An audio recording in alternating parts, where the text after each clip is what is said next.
ቸር አገልጋይ ማነው? ለንጉሥ የታመነ መክሊቱን ያልቀበረ አትርፎ የከበረ። አሁን ጥያቄው ማለት ነው የኪዳን ደም ምንድን ነው? በብሉይ ኪዳን የኪዳን ደም የሚባለው መስዋዕት ነው የሚረጭበት ማለት ነው። የነዋያተ ቅድሳቱ እስራኤል ሁሉ ሰዎች ሁሉ የተረጩበት ኪዳን ውስጥ የገቡበት የተቀደሱበት ደም ሙሴ ኪዳን ሲያስገባቸው የበግ ምንድነው የመስዋዕት ደም ረጭቶ ነው። ስለዚህ የኪዳን ደም ተብሎ መስዋዕት ያልሆነ ነገር የለም ነው። ያንን ደግሞ ክርስቶስ ለጽዋው ነው የተናገረው ማለት ነው። ስለዚህ በመጀመሪያ ቅዱስ ቁርባንን መስዋዕት አይደለም ማለት ጌታ የተናገረው ቃል በቅዱስ ቁርባን ላይ የተናገረውን ቃል በቃ ሳያዩ ማለፍ ነው የሚሆነው ማለት ነው። ለምን ክርስቶስ ከመስቀሉ ስራ ጋር አለየው። የመስቀሉ ስራ ሳክራሜንታል የሆነ ቨርዥኑ ነው ይሄ ቅዱስ ቁርባን ማለት ነው። ሳክራሜንታሊ የምንካፈልበት ነው እና እኛ ሪፕሬዘንት ነው የምናደርገው። በየጊዜው መሰዋት ሳይሆን ሪፕሬዘንቴሽን ነው ማለት ያ በጌታ ያደረገው ነገር ይህንን አድርጉት ሲል ሁልጊዜ ክርስቶስ ይሰዋል ማለት አይደለም። እሱ ያደረገው ነገር በቤተ ክርስቲያን ሚስቲካሊ ያለ ማለት ነው። ለምሳሌ እኛ ጋር ካህኑ ህብስቱን ባርኮ ቀድሶ ሲሰጥ ክርስቶስ እንደሚያደርገው ነው እኛ የምንቆጥረው። ካህኑ የክርስቶስን ክህነት ይዞ ነው። ቅዳሴው ላይ ሰምታችሁ ከሆነ ክርስቶስ አምላክነ ባርክ በየማንከ፣ በቀኝህ ባርክ ቀድስ፣ ስጋና ደም አድርገህ ስጠን እያለ ነው ካህኑ የሚባርከው ማለት ነው። ስለዚህ የክርስቶስ ያ የዕለተ ሐሙስ ስራ በአካሉ በቤተ ክርስቲያን በኩል አለ ነው። ሁልጊዜ አለ፣ እንካፈለዋለን። አክሽኑንም እንካፈለዋለን። አንድ ጊዜ የተፈጸመውን አክሽን ምንድነው ሪመምበረንስ የሚለው ማለት ነው። የሞት የመታሰቢያ አድርጉት የሚለው ሪመምበረንስ ማለት በክርስትና በተለይ ሳክራመንት ጋር የሆነ የሌለን ነገር ማሰብ ማስታወስ ብቻ አይደለም፣ ሪፕሬዘንቴሽን ነው።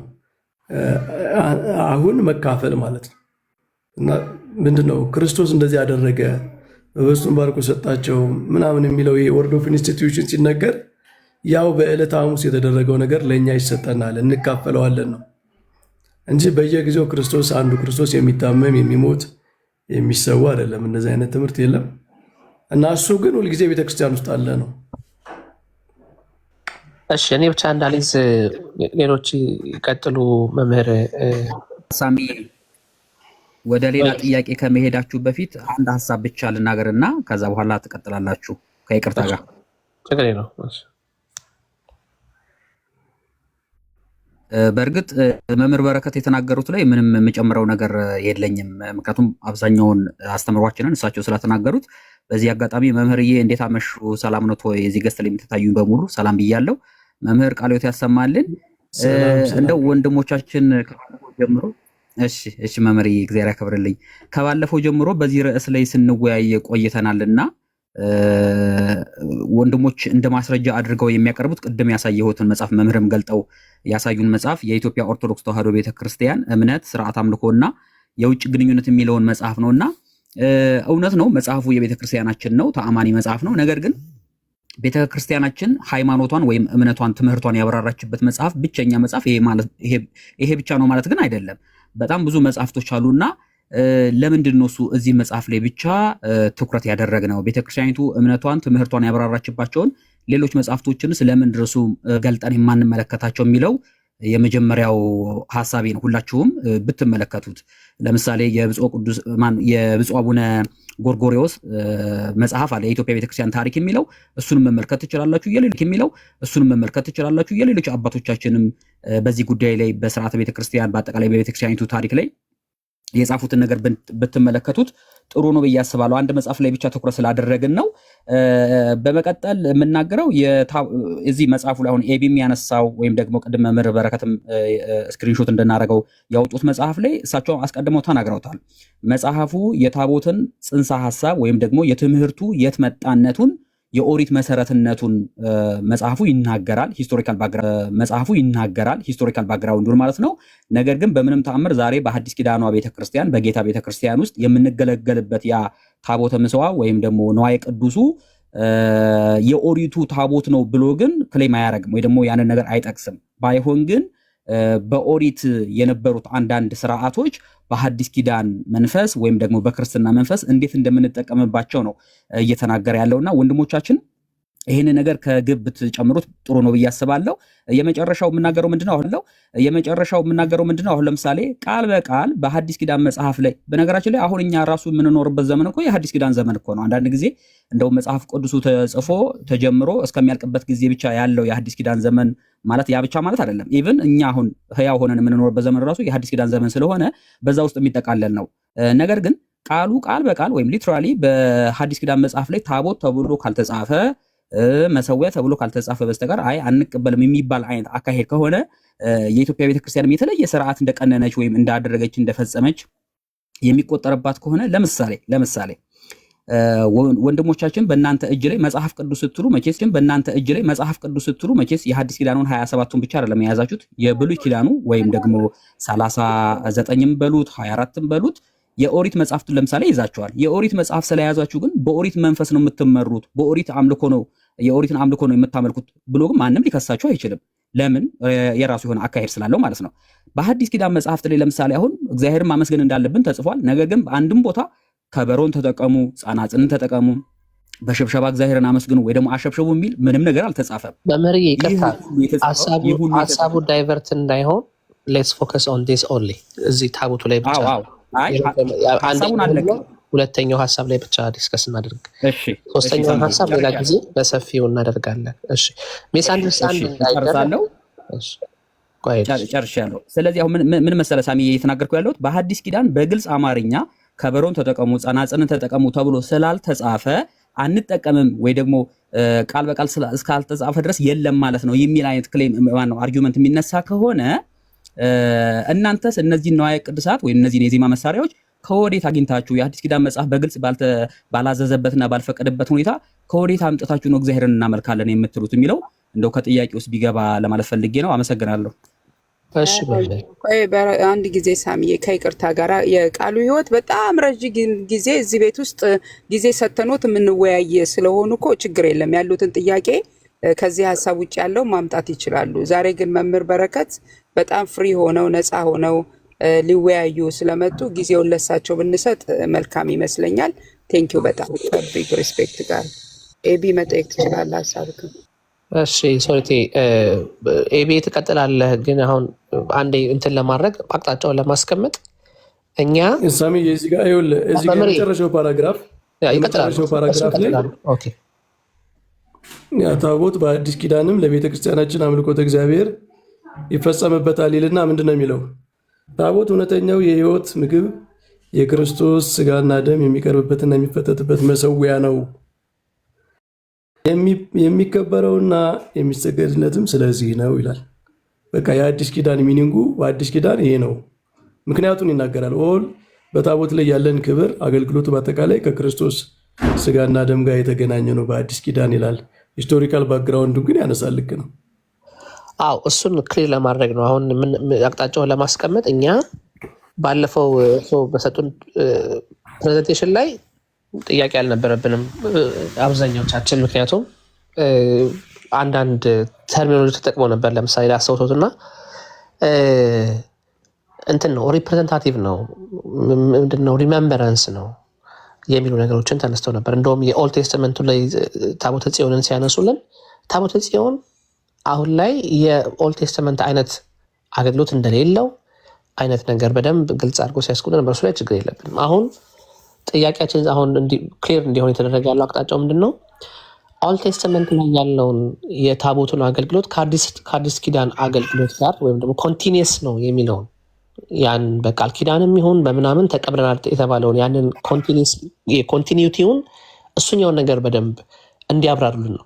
ሶ ኮንቲኒየስ ከሆነ ኦልድ ቴስትመንት ላይ ያለው አገልግሎት ኮንቲኒየስ ነው ብለን ክሌም የምናደርግ ከሆነ ኦልድ ቴስትመንት ላይ የነበሩ አክቲቭ የሆኑ ነገሮችን አሁን ቅድም ሲያነሱ የነበረው ነገር የክርስቶስ ኢየሱስ ሳክሪፊኬሽን ኦልሬዲ ለአንድና ለዘላለም የሆነ እንደሆነ ደግመን ሳክሪፋይስ እንደማናደርግ የሚል አይነት አቅጣጫዎችን ሲያስቀምጡ ነበር።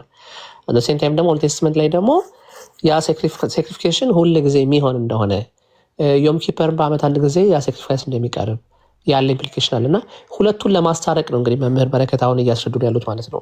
አቅጣጫው እሱ ላይ ብቻ ፎከስ ሲሆን የኦልድ ቴስትመንት ላይ እና አዲስ ኪዳን ላይ ያለው ግንኙነትና ግብራቸው እሱን ነገር ክላሪፋይ ለማድረግ ነው የዛሬው ዲስከሽናችን። ሶ ኤቢ ይቀጥል እዚህኛው ብቻ ላይ ማለት ነው።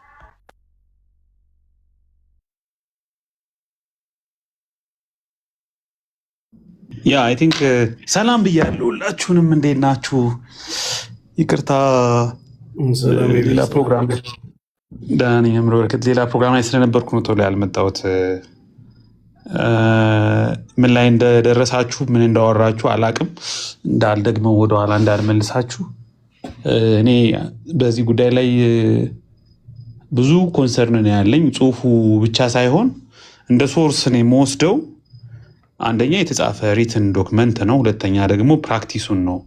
የቸርች አስተምህሮና ልምምድ ያው ቸርቿ ፕራክቲስ በምታደርገው ነገር ላይም ይታያል። ታቦትን በተመለከተ በኢትዮጵያ ኦርቶዶክስ ተዋሕዶ ቤተክርስቲያን ውስጥ የሚደረጉ ፕራክቲሶች ለእኔ አዲስ ኪዳን መሰዊያ አይደለም ያስታውሱኝ። 100% የብሉይ ኪዳኑን የማደሪያውን ድንኳን ስርዓት የታቦቱን ስርዓት ነው የሚያስታውሰኝ። ግን ጽሁፉም እንደዛ ነው የሚለው። ወደ ጽሁፉ አንዳንድ ያሉኝን ቅሬታዎች ወይም ጥያቄዎች ከማንሳቴ በፊት ግን ቅድም የተነሱት ላይ ሁለት ጥያቄ ልጠይቅ። አንደኛ ታቦቱ በብሉይ ኪዳን የነበረው ታቦት በአዲስ ኪዳን አልታር ሆኖ ፉልፊልድ ሆኗል የሚል መጽሐፍ ቅዱሳዊ ማስረጃ አለ ወይ? ፉልፊልመንቱ አሁን ፉልፊልመንት ትልቅ ቴዎሎጂ ነው። ኒው ቴስታመንት ላይ ብዙ የብሉይ ኪዳን ቲሞች መጥተው ፉልፊልድ ሆነዋል። ኤቭሪቲንግ እነ ማቴዎስ እነ ዕብራውያን ራእይ ላይ ብዙ ፉልፊልመንቶችን እናገኛለን። ግን ያ የብሉይ ኪዳኑ ታቦት መጥቶ አልታር ሆኗል የሚል ፉልፊልመንት ወይም የሆነ ታይፖሎጂም ሊሆን ይችላል አሉዥንም ምንም ይሁን የሆነ ፉልፊልመንት የምንጠቅሰው ጥቅስ አለ ወይ የሚለው አንድ ጥያቄ አለኝ። አትሊስት ይሄ መለስና ዋን ባይ ዋን ቢሆን ይሻላል። ከዛ ወደ ቀጣዩ ጥያቄ እሄዳለሁ።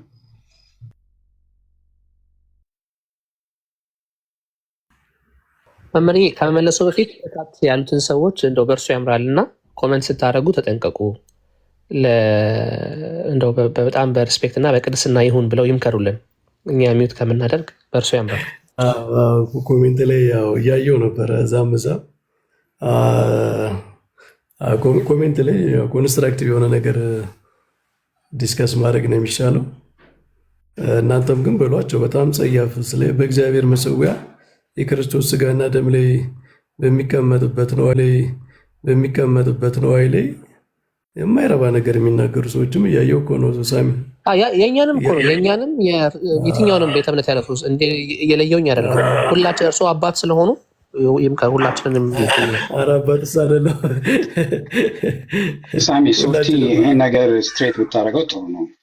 የእሷ ቤት ነው፣ ዲቤት እያደረግን ነው እዚህ። ስለዚህ በመከባበር መነጋገሩ መልካም መሰለኝ። ዲስአግሪመንት ይኖራል፣ ዲቤት ማድረግ ይኖራል። በተረፈ ግን መልካም ያልሆኑ ነገሮች ይቁሙ። ያለበለዚያ ወይም ኮሜንቱን ዲሴብል ማድረግ ነው። አይ በደንብ እንደው ሰው እንዲማር ከኛም ከዛም ከየትኛውም ቤተ እምነት ያለ ሰው በቃ እንደው እግዚአብሔርን ሪስፔክት አድርጎ ለሚያንጽ ነገር ካልሆነ አታርጉ። እኛም ለምን እናደርጋለን? ለምን ቴክስ ሲደረግ እነሱ ስለምን ዲስትራክት ይሆናሉ? ኤቢ የምትለው ነገር አለ አንድ ቁጥር ጽፋል እሳቸው ያው አይ መድገም ነው የሚሆነው በሁለቱም በኩል። ይሄ ርዕሱ ሴንሲቲቭ ነው። እኛ ጥያቄ ነሳ ኦፌንድ ለማድረግ ቢሊትል ለማቃለል እናንተን የሚረብሽ ነገር ለማንሳት ለመማማር ነው። ኮንፊውዥኖችን ለማጥራት ነው። ሀሜት አይደለም። መምህር በረከት አሉ፣ በእኛም በኩል የምናውቀውን እንናገራለን። መምህር በረከት ያስረዳሉ። ከታች ሆኖ መጎንተል በዚህም በኩል በእኛም በኩል በዛም በኩል ያለው ነገር እኔ በጣም ግራ ነው የሚገባኝ በብዙ መልኩ ማለት ነው። እኔ ይህን የመሰለ ትምህርት ይህን የመሰለ ውይይት የምንወዳቸው የምናከብራቸው ሰዎች ባሉበት ቦታ ላይ እንደዚህ አይነት እንግዲህ የቲክቶክ አንዱ ገጽታ ይሄ ነው እና እሱ ላይ ትንሽ ብንጠነቀቅ ጥሩ ነው። ካልሆነ ግን አይ ቲንክ እምብዛም እውነት ለመናገር ውሃ ቅዳ ውሃ መልስ ነው ቲክቶክ ላይ ያለው ዲስከሽን ብዙ መማማር የሚገኝበት አይመስለኝም። ሰው የሚሻለው ውይይቱን የመጨረሻው ኦፕሽን ውይይቱን ማቆም ነው። ሶሬቲ ደግሞ ሞዴሬተር ስለማትሰጥ ጥቂት ሰዎች ብቻ ነው ያሉት። ሌሎቹ ደግሞ ኬርፉሊ ሚዩት አታረጉም፣ ብሎክ አታረጉም። የዚህ ቤት ትልቁ ችግር ይሄ ነው። ሌላ ቤት እንደዚህ ሰው ጸጥ ብሎ ይሰማል፣ ይማራል፣ ምን ይላል። አግሬሲቭ ካልሆን ቲክቶኩ የመማሪያ ፕላትፎርም አይሆንም። ሶ ሚዩት አድርጉ፣ ኢንታየር ላይቭ ላይ ሚዩት አድርጉ፣ ከቻላችሁ ደግሞ ብሎክ አድርጉ። ለእናንተም ጥሩ አይደለም።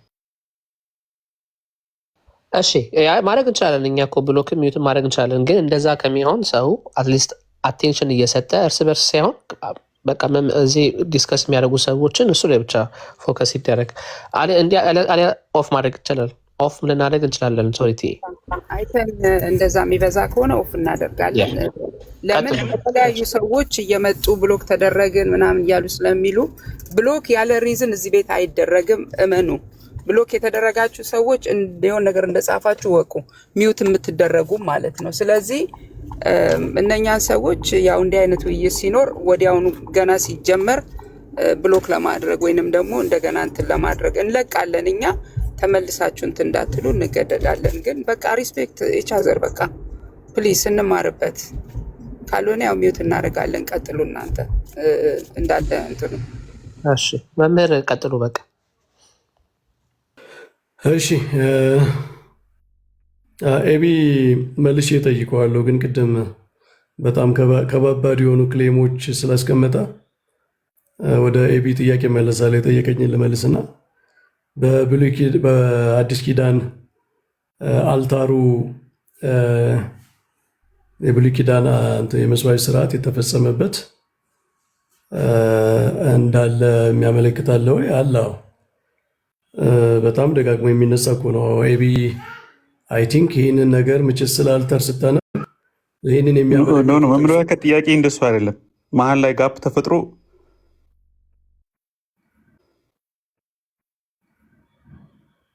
ረስተው አልመሰለኝ።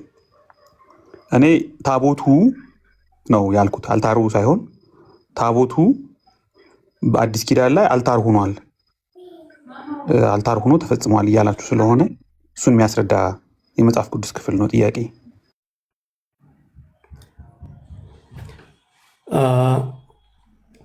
ያ እሺ፣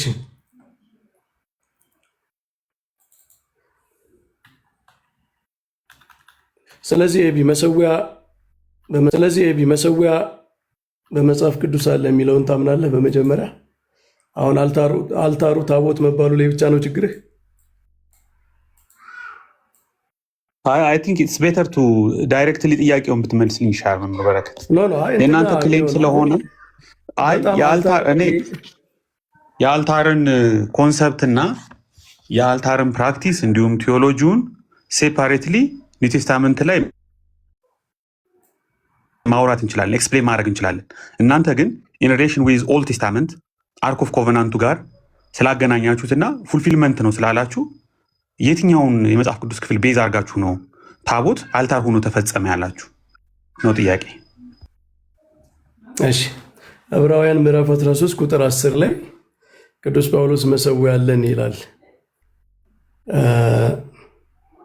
ከእርሱ ሊበሉም ድንኳኒቱን የሚያገለግሉ መብት የላቸውም ይላል። ሊቀ ካህናት ስለ ኃጢአት ወደ ቅድስት እንስሶች እንደሚያቀርባልና ስጋቸው ግን ከሰፈሩ ውጭ ይቃጠላል። ስለዚህ ኢየሱስ ደግሞ በገዛ ደሙ ሕዝቡን እንዲቀድስ ከበር ውጭ መከራን ተቀበለ ይላል። አሁን በጣም አስተውላችሁ ስሙ። በብሉይ ኪዳን በተለይ አሁን የሚያወራው በዮም ክፑር ኤቢ ዕብራውያን ሲያስጠና ስለነበረ ስጋው ከሰፈር ውጭ የሚቃጠለው ደሙ ደግሞ ወደ ቅድስት የሚገባው ዋናው መስዋዕት የዮም ክፑር በዓመት አንድ ጊዜ የሚቀርበው ነው እና ስጋው ስጋው ለብቻው በመሰዊያው ደሙ ደግሞ ወደ ቅድስተ ቅዱሳን ይገባል ነው የሚለው። ደሙ ብቻ ነው የሚቀርበው፣ መስዋዕቱ ነው ማለት ነው። የክርስቶስ ግን እንደዛ አይደለም። የክርስቶስ ስጋው ራሱ መስዋዕት ነው፣ ስጋውን አቀረበ ስለሚል ማለት ነው። ደሙ መስዋዕት ነው። ስጋና ደሙ በአንድ ላይ ነው የሚገኘው። ስለዚህ ይሄ መሰዊያ ደሙ የቀረበበትን ታቦትም ያጠቃልላል ማለት ነው። ምክንያቱም እዚህ ጋር መሰዊያ አለን ብሎ የብሉይ ኪዳኑን መስዋዕት ሲያነሳ ደሙና ስጋው ለብቻ ተከፋፍሎ ስለሚቀርብ ነው። የክርስቶስ ግን ስጋውና ደሙ ያለበት መሰዊያ የሁለቱንም ፋንክሽን ያደርጋል ማለት ነው። ምክንያቱም እንግዲህ ክርስቶስ መቼም ስጋውና ደሙ መስዋዕት ነው ብሎ ለሚያምን ሰው፣ የእውነት የክርስቶስ ስጋና ደም ነው ብሎ ለሚያምን ሰው በአንድ መሰዊያ ላይ ስጋውና ደሙ ካለ አያችሁ፣ ይሄ መሰዊያ ስጋው የሚቃጠልበትን መሰዊያም ደሙ የሚቀርብበትን ታቦትም በአንድ ላይ ይዟል ማለት ነው። ምክንያቱም እዚህ የአዲስ ኪዳን መሰዊያ ላይ ስጋውና ደሙ የተለያየ ቦታ ላይ አይቀርብም። ስለዚህ የአዲስ ኪዳን ፉልፊልመንት የሚያሳየው ክርስቶስ አንድ መሰዊያ ነው ያለው፣ ስጋውና ደሙን አንድ መሰዊያ ላይ ነው ያቀረበ ካል እዚህ ላይ መሰዊያ ብሎ በብሉይ ኪዳኑ መሰዊያው ለብቻ ወደ ቅድስት ገብቶ ታቦቱ የሚያቀርበው ለብቻ የሆነው በአዲስ ኪዳን አንድ ነው። ምክንያቱም ክርስቶስ በሁለት መሰዊያ አላቀረበም። ስጋውን በአንድ መሰዊያ፣ ደሙን በአንድ መሰዊያ አላቀረበም። ስለዚህ ይሄ ራሱ በቂ ምክንያት ነው ማለት ነው። እኛ የክርስቶስን ስጋና ደም አንድ መሰዊያ ላይ ማስቀመጣችን ለስጋው የተነገረው መሰዊያ፣ ለደሙ የተነገረው ታቦት በአንድ ላይ በዚያ መሰዊያ ቅድም እንዳልነው ፉልፊልድ መሆኑን የሚያሳይ ነው ማለት ነው። እና ይሄ ካልሆነ ምን ልንል ነው? ክርስቶስ ደሙን ያቀረበበት መሰዊያ ሌላ፣ ስጋውን ያቀረበበት መሰዊያ ሌላ ብለን ሁለት መሰዊያ ልናበጅ ነው ማለት ነው። እንደዛ ደግሞ አይሆንም። ሁለት መሰዊያ ስለሌለን መሰዊያው ግዴታ ታቦቱንም በውጭ ያሉትንም መሰዊያዎች የያዘ መሆን አለበት። የቴዎሎጂካል ነሰሰቲ ነው ማለት ነው። እና ምንድነው ይሄ? ይሄ እኮ በጣም ግልጽ የሆነ ነው። አይቢ ለአንተ እንዴት እንደሚያስቸግር አላቅም እንጂ በብሉይ ኪዳን የነበሩ በጣም መልቲፕል የሆኑ አልታሮች በአዲስ ኪዳን መልቲፕል አልታር አለ ማለት አይደለም። በቃ በክርስቶስ እኮ አንድ ነው። በብሉይ ኪዳን ብዙ መስዋዕቶች ነበሩ። ውጭ የሚቀርቡ መስዋዕት፣ የተለያየ አይነት የደህንነት መስዋዕት፣ የኃጢአት መስዋዕት ምናምን ተብሎ ብዙ አይነት መስዋዕት ነበረ። ይሄ ሁሉ ግን አንድ ክርስቶስ ነው ሲቀርብ አንድ መሰዊያ ነው ሊችለው። ምክንያቱም ሁሉም መስዋዕቶች በአንዱ በክርስቶስ ተጠቅልለዋል። ስለዚህ ታቦቱም ላይ የሚቀርበው አልታሩም ላይ የሚቀርበው በአጠቃላይ በአንዱ በክርስቶስ ከተፈጸመ አንድ ክርስቶስ እንዳለ አግናጢዮስ እንዳለው አንድ አልታር ብቻ ነው ሊኖርን የሚችለው። ካልሆነ ክርስቶስ ብዙ ነው ማለት ነው። እንደ ብሉይ ኪዳን የተለያየ አይነት መስዋዕት ነው። ደሙ ለብቻው ወደ ታቦቱ፣ ስጋው ወደ መሰዊያው፣ እንደዚህ እየገነጣጠልን ስለ ክርስቶስ ስለማንናገር በብሉይ ኪዳን የነበረው መልቲፕሊሲቲ ብዙ መሰዊያዎች መኖር የተለያየ የክርስቶስን የአንዱን መስዋዕት የተለያየ አስፔክት የሚያሳዩ ናቸው። መምህር በረከት ይቅርታ፣ አሁን እዚህ ጋር የሚያወራው ዕብራውያን ምዕራፍ 13 የሚያወራው ክርስቶስ በመስቀል ላይ ሲሞት ስለሆነው መስዋዕትና መሰዊያ ነው እንጂ አክቹዋሊ መሬት ላይ ታቦቱን የሚመለከት በመስቀል ላይ ስለሆነው ነው የሚያወራው አይደለም። እኛ እኮ አልታሩን ታዲያ በመስቀል ላይ ከተደረገው ነገር ጋር ነው የምናገናኘው። አይ ኖ አክቹዋሊ ይሄ ምንም ማገናኘት ሳይሆን እዚህ ጋር እየተወራ ያለው ክርስቶስ በመስቀል ላይ በመሞት ራሱን መስዋዕት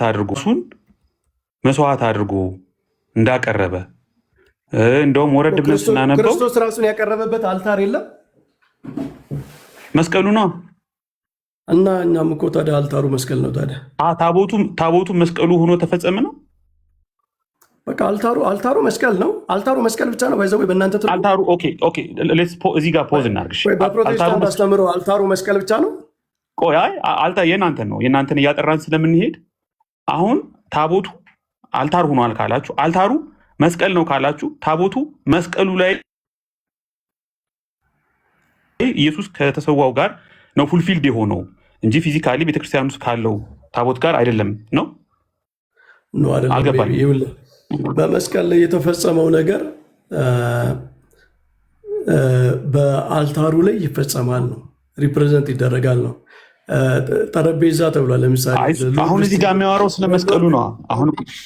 አሁን እዚህ ጋር ስለ መሰዊያም ሲያወራ፣ ስለ ሊቀ ክህነትም ሲያወራ፣ ስለ ደም ስላፈሰሰው ደምም ሲያወራ፣ ስለ መስቀሉና ስለ ሰማያዊቱ ሄቨንሊ ሳንክቹሪ ነው አይደለም። ቁጥር ስንት ላይ ነው ሰማያዊቱ ያለችው?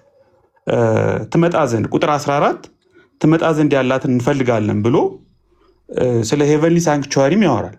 ኢየሱስ ክርስቶስ በመስቀል ላይ ስላቀረበው ራሱን በሞት ራሱን ስላቀረበው መስዋዕትና መሰዊያ እንጂ ፊዚካሊ ኢየሱስ ራሱን ስጋውንና ደሙን መሬት ላይ ያለ አንድ ፊዚካል የሆነ መሰዊያ ላይ አቀረበ የሚል ኖሽን ከየት ነው የሚመጣው? አሁን እናንተ ቤተክርስቲያን ውስጥ ያለው መሰዊያ የታቦት ፉልፊልመንት ነው ካል ከየት ይመጣል? ያ ነው እኔ አሁን ያልገባኝ። ይሄ ጥቅስ የሚያወራው ስለ መስቀሉ ነው። እኛ የምንለው እሱን ነው። እኔ መሰዊያ የምለው ክሊርሊ መጽሐፍ ቅዱስ ላይ ማነበው ይሄ ክፍልም በግልጽ የሚናገረው በመስቀል ላይ የሆነውን የክርስቶስን መስዋዕትነት ነው እና በሰማያዊቱ ድንኳን ራሱ ማቅረቡን ነው የሚያሳየው። ያንን ኤክስፓንድ አድርገን ቸርች ውስጥ ያለውን እናንተ ቤተክርስቲያን ውስጥ የምተገብሩትን መሰዊያ ወይም ታቦት አልገባኝም። ቢ ሁለት መሰዊያ ነው ያለው፣ መስቀሉና በሰማይ ያለው እያልክ ነው? አይ አንተ ነህ እኮ እያልከኝ ያለው መስቀሉ ነው አልታሩ ነው እያልከኝ ያለው። እኔ ደግሞ የእናንተ አልታር ታዲያ ምን ሊሆን ነው? መስቀሉ ነው አልክ፣ ዲፋይን እያደረክ ነው። ሁለተኛ በሰማይ ያለው ሳንክቹዋሪ ነው አልክ። ሳንክቹዋሪ ነው አልክ። አይ እኔ እንደሱ አይደለም ያልኩት። እኔ ያልኩት እዚህ ጋር የሚያወራው ስለ መስቀሉ ነው ስልህ እኛም መሰዊያው መስቀሉ ነው አልከኝ። መስቀሉንም ሪፕሬዘንት ያደርጋል። ለዛ እኮ ነው መስቀሉን የምናስቀምጥበት። አይ ሪፕሬዘንት ሳይሆን መሰዊያው ራሱ መስቀሉ ነው ወይስ አይደለም? የመስቀሉ ገብቶኛል። ግን እዚህ ክፍል ላይ መምህር በረከት እዚህ ክፍል ላይ ያለው መሰዊያ መስቀሉ ነው ወይስ አይደለም ነው የኔ ጥያቄ። እሺ ላብራራ። ቢ 2 ደቂቃ ምናምን ስጠኝ። እኛ የቅዱስ ቁርባን ስርዓት መስቀሉ ጋር የተገናኘ ነው። ጌታችን ራሷን አገናኝቶታል። አሁን መስቀሉ ጋር የተደረገውና ዕለተ ሐሙስ ማታ ጌታ ያደረገውን ነገር የቁርባንን ስርዓት አንለይም ነው። መስቀሉ ጋር የተደረገውን ነገር ሳክራሜንታሊ ክርስቶስ በሚስጥር ሐሙስ ማታ ፈጽሞታል። ስለ እናንተ የሚቆረሰው ስጋዬ፣ ስለ እናንተ የሚፈሰው ደሜ ብሎ መስቀል ላይ የተደረገውን ነገር አድርጎታል። ያንን ደግሞ ቅዱስ ጳውሎስ የጌታ ማዕድ ሎርድስ ቴብል ብሎ የክርስቶስ ስጋና ደም የሚፈተትበትን የሚሰጥበትን የጌታ ማዕድ የጌዛ ጠረጴዛ ብሎ ተናግሮታል። ጳውሎስ መሰዊያ ያለውን ሌላ ቦታ ላይ ደግሞ የጌታ ጠረጴዛ ብሎታል። ስለዚህ ማዕድ የሚበላበት የክርስቶስ ማዕድ የሚቀርብበት እንደመሆኑ ሎርድስ ቴብል ይባላል። ክርስቶስ ራሱን መስዋዕት አድርጎ ያቀረበበት እንደሆኑ መስዋዕት ይባላል። ምክንያቱም እኛ የምንበለውንና የምንጠጣውን የክርስቶስ ስጋና ደም መስዋዕት፣ ስለዚህ ያ መስዋዕት የሚቀመጥበት ደግሞ እሱ አልታር ነው። ለምን? ቅዱስ ጳውሎስ የጌታ ጠረጴዛ የሚለው ራሱ የአልታር ሌላ ስም ነው። ይህንን ላሳይ ይችላለሁ ከፈለግ። እሱ አይደለም እኮ መምህር በረከት ጥያቄ። አሁን እኮ ችግሩ እናንተ አዲስ ኪዳን ላይ ያለውን የጌታ እራትንና የመሰዊያን ግንኙነትን ኤክስፕሌን የምታረጉ ፕሮብለሙ እሱ አይደለም። ፕሮብለሙ የብሉይ ኪዳኑ ታቦት ነው። እናንተ ጋር ያለው ኤምፋሲስ፣ እናንተ ጋር ያለው ትምህርትና ፕራክቲስ ሃይሊ ከብሉይ ኪዳኑ ታቦት ጋር የተገናኘ ስለሆነ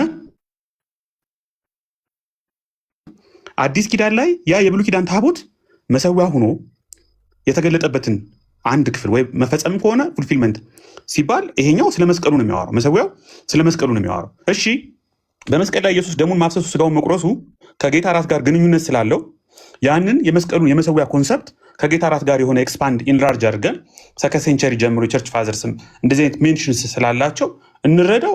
አንደርስታንድ ኖ ፕሮብለም እዛ ላይ። ዘ ፕሮብለም ግን ታቦትን አምጥተን የኒው ቴስታመንት የመሰዊያ ፉልፊልመንት ነው እንልና ታቦት ላይ ያሉትን በሙሉ ተሸክሞ መውጣትን፣ ሰዎች ሲነኩት መሞታቸውን፣ በቃ ዘሆል ስርዓቱን ምናምን አምጥተን ኢንዶርስ አድርገን ለምንድን ነው ብሉይ ኪዳን ላይ ያሉ ዘሆል ፕራክቲሶችን የምትደግሟቸው? አሁን አኪዜሽኑን ተወውና መጀመሪያ ቴዎሎጂውን እንነጋገር። በጣም ብዙ አኪዜሽን ሳይሆን ማንበብ ይችላሉ። ቆይ በመጀመሪያ ቅድም ሳወረው የነበረው ሳሳይ የነበረው ማንበብ ቪዲዮ ይችላል አላየኸው? ከእናንተ ዶክመንት ቅድም ሳሳይ የነበረውን ቪዲዮ አይተኸው? አልነበርኩም፣ ግን አኪዜሽን ሳይሆን መምህር በረከት ካሜራ አብርቼ የተናገርኩት ቴዎሎጂ ላይ ከሌለ ነው አኪዜሽን የሚባለው።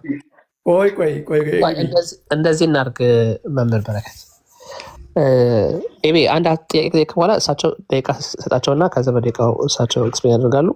ከዛ መምህር ለመሰረት እንደዚህ ምንለው እኛ ፕራክቲካሉንም እኮ ነው ኮንሰርን ስለሚያደርግ ፕራክቲካሉን ሳሚ እኔ ፕራክቲካሉ እንደውም ልጠይቀው ነበረ ቅድም የብሉይ ኪዳን ስላለ የብሉይ ኪዳን መሆኑ እንዴት እንደሚያሳየኝ እሱን ሁለተኛ ልጠይቀው የነበረው ጥያቄ እሱ ነው። ግን ቴዎሎጂውን ቅድም ለምሳሌ የኢስተርን ኦርቶዶክስ ቸርች ያብራሩትን ነገርኩት። የእኛም ጋር ያለው ፕራክቲስ እሱ ነው። ለምሳሌ እነሱ ወንጌልን ያስቀምጣሉ፣ እኛ ወንጌልን እናስቀምጣለን። ሌላ ሰው እንዳይገባ ቆይ አንድ ሁለቱ ይጨርሱና ትቀጥላለህ። እዚህ ውስጥ እየሰማሁ ስለነበር አንድ መናገር የምፈልገው አንዴ ከጨረስኩ በኋላ ክላሪፋይ ለማድረግ ነው። ያ እሰጥሃለሁ በኋላ አንድ ጊዜ እንትን ሀሳብ ወደዚህ ዳይቨርት በዚህ ላይ ነው። ምክንያቱም መምህር በረከት የኢትዮጵያን ኦርቶዶክስ ቸርች እና የኢስተርን ኦርቶዶክስ አንድ ነው ብለዋል። ይሄ ግን ትክክል አይደለም። መጀመሪያ የኢስተርን ኦርቶዶክስ ታቦት አይሸከሙም። ቅድስተ ቅዱሳን ብዙ ሀሳብ እየተቀላቀለ ነው። ግን በጣም ቅድም ስለተናገሩ ነው። እኛ የኢትዮጵያን ኦርቶዶክስ ከሌሎች የተለየች ሆልድ ላድርግህና አንድ ጊዜ ከቢ ጋር ይጨርሱና ፋይናል እኛ ጥያቄዎችን መጨረሻ ላይ ስለምናነሳ እሱ የሚጠይቀው ጥያቄ እኮ በሴም ኮስችን እኔም እየጠየቁት ያለው እየሰማሁ ስለሆነ ታዘዘኝና አንድ ጊዜ አንዴ ታዘዘኝና ቆይ ሳሚ ሆልድ አድርግህ። እሳቸው አስተማሪ እኛ ተማሪዎች የምናውቀውንም እየተነጋገርን ነው። ብሩክ አንድ ጊዜ ሆልድ አድርግህ። ሶሪ ሀሳቡ ዳይቨርት እንዳይሆን ኤቢ የምታነሳቸውን ጥያቄዎች just give them a plenty of time and then discuss ካደረጉ ኤቢ እኮ የመጣው እሳቸው የተናገሩትን አልሰማም። አንድ ጊዜ ዲስሚስ አንዴ ክሊር ላድርገው። እኔ ጥያቄ ጠየቅኩ። መምህር በረከት ረዥም ማብራሪያ ሰጡ። ሁለት ነገር ተፈጠረ። አንደኛ ካይንድ ኦፍ አሁን ቢሲ እንዳለው ትምህርት የሆነ ሌክቸር ሳይሆን በጥያቄው በቀጥታ መልስ ነው የሚያስፈልገው። ሁለተኛ ደግሞ ከጠየቁት ዳይሬክት ጥያቄ ይልቅ ዲፍሌክት አድርጎ መስቀሉ ሪፕሬዘንት ያደርጋል፣ መሰዊያውና ከጌታ እራት ጋር ከዩካሪስት ጋር ያለው ግንኙነት ዛት ዋዝ ኖት ማይ ኩዌሽን። የኔ የመጀመሪያው አርጊውመንት ከታቦት ጋር የተያዘ ታቦቱ አዲስ ኪዳን ላይ መሰዊያ ሆኖ ስለመፈጸሙ አንድ፣ እነሱ ደግሞ ፕራክቲስ የሚያደርጉትን በኋላ እንመጣበታለን የሚለውን ተስማምቻለሁ። አዲስ ኪዳናዊ ስለመሆኑ ግን የሆነ በቂ የሆነ ማስረጃ አላገኘው። ምክንያቱም መሰዊያው ታቦት ነው ወይስ በቃ እሱ ነው የኔ ጥያቄ።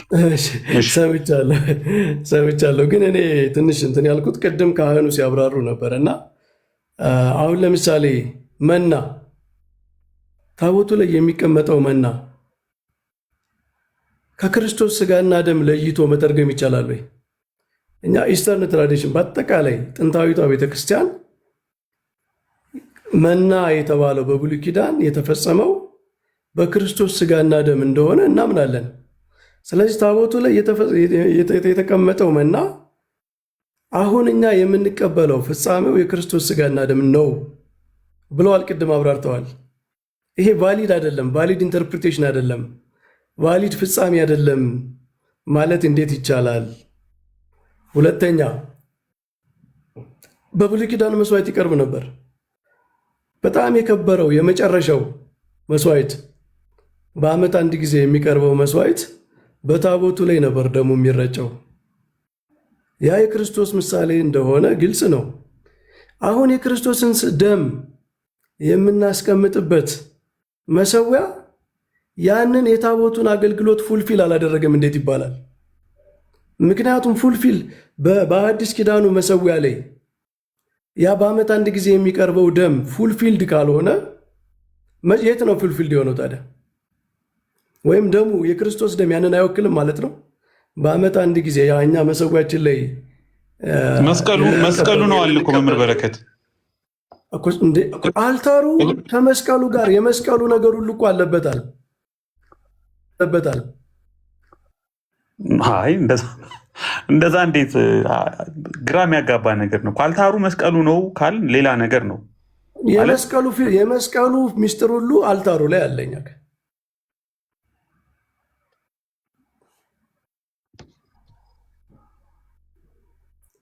የመስቀሉ ሚስጥር ሁሉ መስቀል ላይ ስለዚህ የክርስቶስ ፓሽኑ የክርስቶስ መስዋዕትነቱ አልታራችን ላይ አለ። ምክንያቱም ክርስቶስ ሐሙስ ማታ ሙሉ መስቀል ላይ ያለው ነገር ሪፕሬዘንት አድርጎታል በሳክራመንት። ስለዚህ ክርስቶስ የዕለተ ዓርቡን በመስቀል ላይ የፈጸመውን ነገር በቅዱስ ቁርባን ሐሙስ ማታ ሪፕሬዘንት ካደረገው ሙሉ የመስቀሉ ነገር በስጋው ደግሞ ሚስጥር ውስጥ አለ ማለት ነው። በቅዱስ ቁርባን ስርዓት ውስጥ አለ ማለት ነው። ስለዚህ መስቀል ላይ ለመስቀል የምንናገረው ለአልታር የማንናገረው ነገር የለም።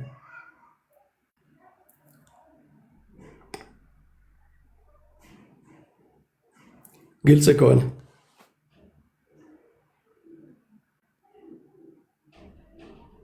እሱ ተሰብስበው የበሉበት ጠረጴዛ መሰዊያ ነው መምህር በረከት?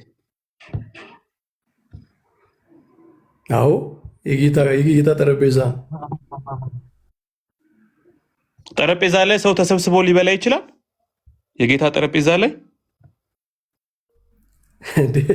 ቅዱስ ጳውሎስ የጌታ ማዕድ የጌታ ጠረጴዛ ሲል የሚበሉበት አይደል እንዴ? ታዲያ ምንድን ነው? እናንተ አሁን ታቦት ላይ ትበላላችሁ ተሰብስባችሁ? ይቻላል? ሰው ተሰብስቦ የጌታን ማዕድ ሊበላ ይችላል? ከሱ ነው የምንቀበለው።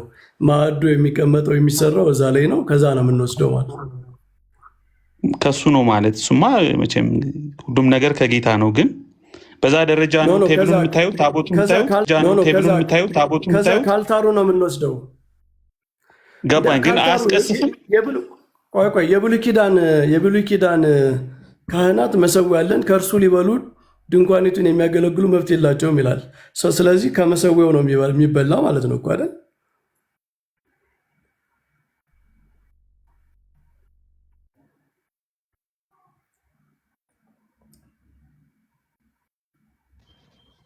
አሁን እኮ ወደ ብሉይ ኪዳን ሄድን። ደግሞ የኔም ጥያቄ እሱ ነው።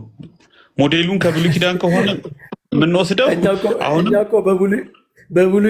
የብሉይ ኪዳን መነሻ አለው ታቦት፣ የብሉይ ኪዳን መነሻ አለዋል እንጂ የአዲስ ኪዳኑ ታቦት የብሉይ ኪዳኑ ኤግዛክትሊ በብሉይ ኪዳኑ ስርዓት ያለ ነው መቻል።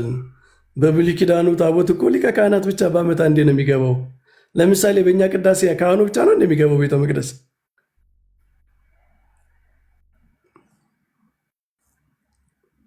እሺ ቀጥሉ። እኔ ጥያቄን ጨርሻለሁ። ሌሎችን አላፍናቸው።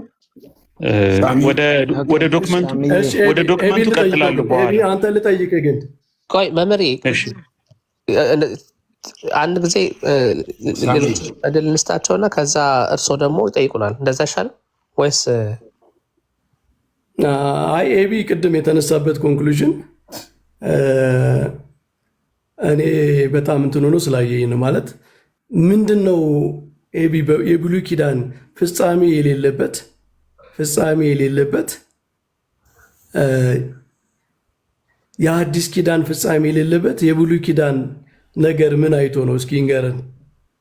ዋናው በጣም የሚያስጨንቀው እሱ እንደሆነ ስለነገረን ማለት ነው። እሱማ ወደ ፕራክቲካሉ ይመጣበታል። ሞሮፍ ፕራክቲካል ላይ ሲመጣ ቴክኒካል ነገሮች ላይ የሚደረጉ ነገሮች ስርዓቶችን እና ያሉ ነገሮች ታቦት ላይ ያለው ነገር ኦልሞስት ሴም ነው። ልክ እንደ ኦልድ ቴስትመንት ላይ ያለው አይነት ነገር ነው እና እሱ ላይ እንመጣበታለን። መምህሬ አሁን ዳይቨርት እንዳይደረግ ሳሚሻ ወይስ ብሩኬ ልስጣችሁ? እድል ፕሊዝ። እኔ እንደው አንድ መጀመሪያ ላይ ልናገር። ሳሚ ቀጥል። እኔ ሁላችሁንም ሰላም እላለሁ። ባለፈው ለማንሳት ለመጠየቅ ሞክሬ ነበር መምህር በረከትን በብሉይ ኪዳን አልተር ማለት አሁን ኤቢም እየተቸገረ ያለበትን ሁኔታ እያየሁት ነው። ምንድነው ብሉይ ኪዳን ውስጥ ላይ አልተር የሚባል ነገር ምንድነው ነው? የመጀመሪያው ነገር ብሉይ ኪዳን ውስጥ ላይ ከውጭ ላይ ያለው መሰዊያው ላይ ደሙም ይፈሳል።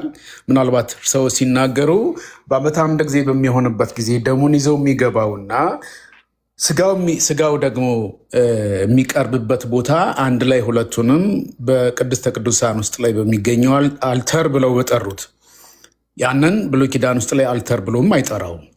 እነዚህን ሁለቱ እዚህ ጋ ላይ ውጭ ላይ ያለውን አልተር ላይ ደሙም ይፈሳል፣ ስጋውም ይቃጠላል። እንዲያውም ደሙ ሲፈስ እዛ ጋር ደሙ መፍሰሱ ብቻ ሳይሆን ሊቀ ካህኑ በመሰዊያው ዙሪያ ላይ ደምን ያፈሳል። ስለዚህ ሁለቱም የሚፈጸምበት ዕብራውያን ምዕራፍ 13 ላይ የተቀመጠው ነገር ከመስቀሉ ስራ ጋር ጌታችን ኢየሱስ ክርስቶስ ደግሞ መጨረሻ ላይ ጳውሎስ የተናገረውን አንደኛ ቆሮንቶስ ምዕራፍ 11ን ሞቱን ትናገራላችሁ ተብሎ የተባለበት ከቅዱስ ጌታ እራት አንጻር ሁለቱም ደሙና ስጋው የቀረበበትን አልተር ብለን ከጠራን ልንጠራ እንችለው ሊቀ ካህኑ የሚያቀርብበትን ስፍራ ነው፣ ውጩን አልተር ነው። ስለዚህ የውስጠኛው የቅድስተ ቅዱሳን አልተር ተብሎ መቼ ተጠርቶ ያውቃልና ብሉይ ኪዳን ላይ ነው የመጀመሪያው ነገር። ሁለተኛው ጥያቄ መንፈሳዊ ካደረግነው ተፈጽሟል ካልን ያንን በቀጥታ ቀደም ላነበው ፈልጌ ነበር። የቤተክርስቲያኗ ያቀረቡትን ታቦት የሚለውን ቃል በቀጥታ እንደ ፊገሬቲቭ ሳይሆን በቀጥታ ተመቶ ብሉይ ኪዳን ውስጥ ላይ ለምሳሌ ታቦቱን ይዞ የመውጣት ነገሮች ተቀምጠው እናያለን። እና እኔ አልተር የሚባለው በብሉይ ኪዳን ምንድን ነው? ቅድስተ ቅዱሳን ላይ ያለው ታቦቱ ያለበት መናው ያለበት አልተር ተብሎ አልተጠራም የሚል ሀሳብ ነው።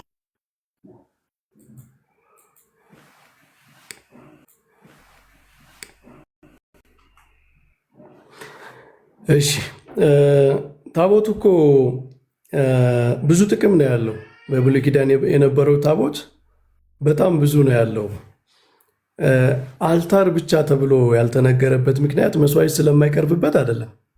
መስዋዕት እንደሚቀርብበትማ እኮ በግልጽ ተነግሯል። ግን አልታር ተብሎ ያልተጠራበት ምክንያት የአልታርን ስራ ስለማይሰራ ሳይሆን እንዲያውም ዘሞስት ሆሊ አልታር ነው፣ በዓመት አንድ ጊዜ ደሙ የሚቀርብበት ነው።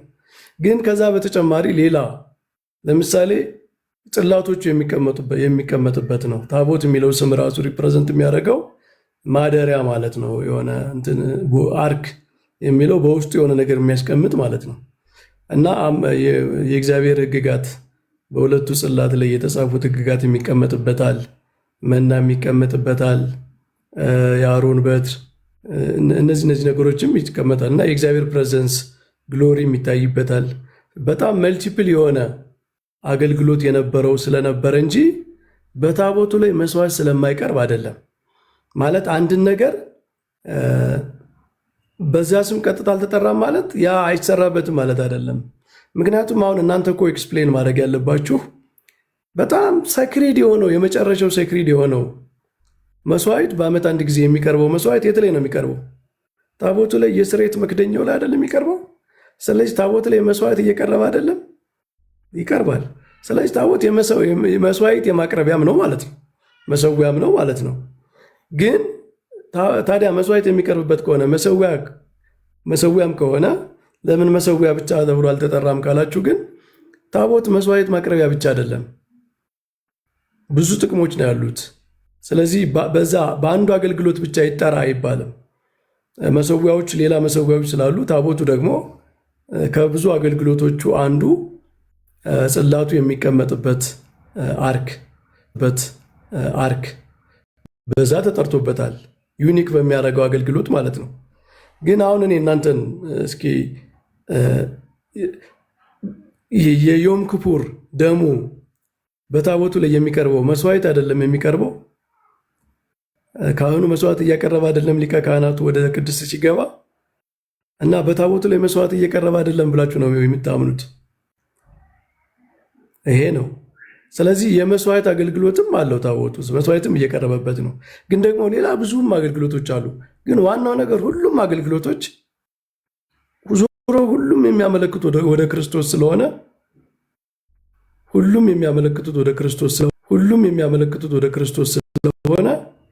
የውጭ ያሉትን መሰዊያዎች የታቦቱም የሁሉም አገልግሎት በአዲስ ኪዳን መሰዊያ ላይ ሁሉም አለ ነው።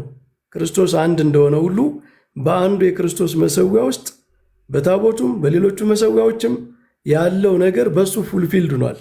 ክርስቶስ አንድ እንደሆነ ሁሉ መሰዊያው አንድ ነው። ይሄ መሰዊያው አንድ ነው ማለት ግን በብሉይ ኪዳን የነበሩ ሌሎች መሰዊያዎች የዕጣን መሰዊያ፣ የብሮንዝ አልታር፣ የታቦቱ የእነዚህ ሁሉ ምስጢሮች የለበትም ማለት አይደለም የአንዱ አልታር። ምክንያቱም እነዚያ ሁሉ ስለ ክርስቶስ የሚያመለክቱ ስለሆኑ በእሱ ተፈጽመዋል ብለን ካመን በአንዱ አልታር በአዲስ ኪዳን አልታር ላይ የታቦቱን ምስጢር ማውጣት አንችልም ነው። ካወጣ ነው እሱን የት ላይ ነው ሪፕሬዘንት የምናደርገው ታዲያ? ከአልታር ውስጥ የታቦቱ ምስጢር ካልተካተተ የብሉይ ኪዳን ታቦቱ ፍጻሜው በክርስቲያን አልታር ውስጥ አለ ካላላችሁ አልታሩ አርኩ የብሉይ ኪዳኑ ታቦቱ የት ላይ ነው የተፈጸመው? ደሙ የት ላይ ነው የተረጨው? እኛስ ደሙን የት ነው የምናገኘው? የክርስቶስን ደም መሰዊያችን ላይ ነው የምናገኘው። ስለዚህ አልተፈጸመ ማለት አይቻልም። ካህኑን ቅድም ሲያብራሩት የነበረው የብሉይ ኪዳኑ የታቦቱ ኢምፕላይ የሚያደርገው ነገር ሁሉ ክርስቲያን አልታር ላይ ተፈጽሟል፣ በክርስቶስ ተፈጽሟል። ታቦቱ ላይ መና አለ። ለምሳሌ ቅድማል መና ከሰማይ ይወርድላቸው የነበረው የእስራኤል መና በታቦቱ ውስጥ ተቀምጦ ነበረ፣ የእግዚአብሔርን ፕሮቪደንስ መጋቢነት ለማሳየት ማለት ነው። እና ክርስቶስ አሁን የሚመግበን እኛን በስጋው ደግሞ አይደለም እንዴ? ስጋውን ብሉ ብሎ ደሙን ጠጡ ብሎ የሰጠን ያ የመን ነው። ከሰማይ የወረደ የሕይወት እንጀራ እኔ ነኝ ነው። ከሰማይ የወረደ የሕይወት እንጀራ እኔ ነኝ፣ ስለ ዓለም ሕይወት የምሰጠው። ይሄ ደግሞ የመስዋዕት ቋንቋ ነው። ባይዘዌ የምሰጠው ነው የሚለው። ስለ ዓለም ሕይወት የምሰጠው ምግብ ስጋዬ ነው ደሜ ነው ብሎ ነው የሰጠው። ስለዚህ እሱ በታቦቱ ላይ የነበረው መና አሁን በአልታራችን ላይ አለ። ስለዚህ ታቦትን ከመሰዊያው ማውጣት አይቻልም። በአዲስ ኪዳን ሁሉም ተጠቅልሎ ታቦትን ብንለው መሰዊያን ብንለው ታቦትን ብንለው መሰዊያን ብንለው የዕጣን መሰዊያን ብንለው የምንም ብንለው የዚያ ሁሉ ምስጢር በአዲስ ኪዳን ታቦታችን ላይ ወይም መሰዊያችን ላይ ሁሉም ስም የሚገባው ብዙ ስለሆነ ሳይሆን የብዙዎቹን ምስጢር በአንድ ላይ ጠቅልሎ ስለያዘ ነው። እሺ ሳሚ አለ? እኔ ያለሁኝ አሜን። ሳሚኛውን ነው የምጠይቀው። ሶሪ አለኝ። ብሩኬም አለ። ሳሚ ጨርሰሃል? ከጨረስክ በኋላ የሰማችሁ ነው። በደዌ አንዳንድ ነገሮችን ሰርች እያደረጉ እንደው መጽሐፍ ቅዱሳዊ የሆነ ነገር እየተጠቀሰበት እዛ ጋር ላይ የተቀመጡት ብሉይ ኪዳን መሰዊያ የሚባል ነገር ለምሳሌ ሰውየው ይረጫል። ቅድስተ ቅዱሳን ውስጥ ላይ ቅድስቱም ጨምሮ ሁሉ ይረጫል። የተረጨበት በሙሉ መሰዊያ አይባልም። መሰዊያ የሚባለው መስዋዕቱ የተደረገበት ስፍራ ነው። አልታር የሚባለው ከብሉይ ኪዳን ውስጥ ላይ ከሕጉ በፊት እንኳ ብንመለከት ከሕጉ በኋላም ካሉት ውስጥ ላይ ሙሴ ከነበረበት ዘመን በኋላ ስንመለከት መሰዊያ ያደርጉ የነበሩ አባቶች ለእግዚአብሔር የሚቀርበውን ነገር የሚያቀርቡበት ስፍራ ነው።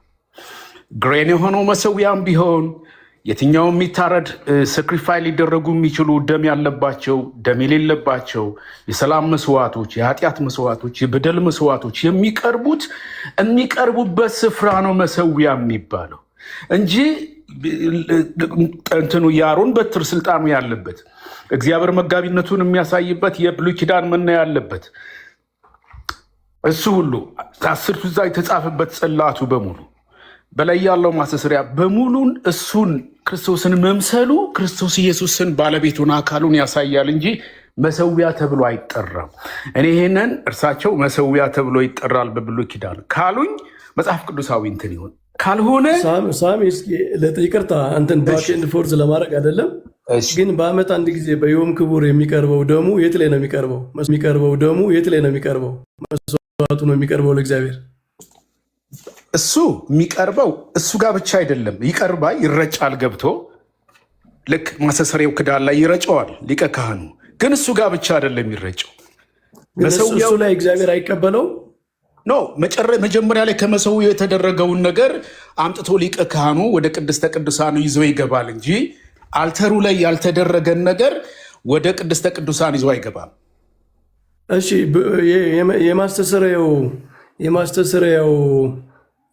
የማስተስሪያ ክዳኑ አለ አይደለ? ኢላስቴሪዮኑ ማለት ነው፣ ታቦቱ ላይ ያለው እሱ በዓመት አንድ ጊዜ የሚቀርበው ደም መስዋዕቱ ነው ለእግዚአብሔር የሚቀርብበት ቦታ አይደለም። መስዋዕት ሆኖ ከቀረበ በኋላ የሚረጭበት ስፍራ እንጂ መሰዊያው ውጭ ላይ ያለው አልተር ነው እንዴ? መስዋዕት ማለት ሳሚ መታረድ ነው እንዴ? ደሙ እኮ ነው ለእግዚአብሔር የሚቀርበው አይደል? መጀመሪያ ሊቀ ካህኑ የቀረበውን በእግዚአብሔር ፊት ውስጥ ላይ ያቀረበውን መስዋዕት ደሙንና መሰዊያው ላይ ያቀረበውን ነገር አቶንመንት ላይ ወደ ውስጥ ይዞት ይገባና በቅድስ ውስጥ ላይ በቀንዶችም ላይ ይሆን በየትኛውም እዛ ውስጥ ላይ ባሉት ዕቃዎች በሙሉ ይረጭና ወደ ቅድስተ ቅዱሳን ይዞ ይገባና በማስተሰሪያው ክዳን ላይ ይረጫል። እሺ እኮ ለእግዚአብሔር መስዋዕት አድርጎ እያቀረበው አይደለም ደሙን በዚያ ሲረጨው ለእግዚአብሔር መስዋዕት ሆኖ የቀረበውን ነገር ነው ይዞት የሚገባው እንጂ እውነተኛውን ነገር ከንጹህ የሆነ ደም ከንጹህ የሆነ እንስሳ የቀረበውን ነገር ወደ ቅድስ ምክንያቱም ለምሳሌ ልበልና በዓመት አንድ ጊዜ ብቻ የቀረበውን አይደለም እኮ በየዕለቱ የሚሰዋውን ነገር ወደ ቅድስት በእግዚአብሔር ፊት ላይ በመሰዊያው የቀረበውን ወደ ቅድስት ገብቶ ሲረጭ እግዚአብሔር ተቀባይነትን እኮ አግኝቷል። ያ መሰዊያ ዓመት አንድ ጊዜ መሆኑ ስጋው ደግሞ ከግቢው ውጭ ይቃጠላል ይላል። አዎ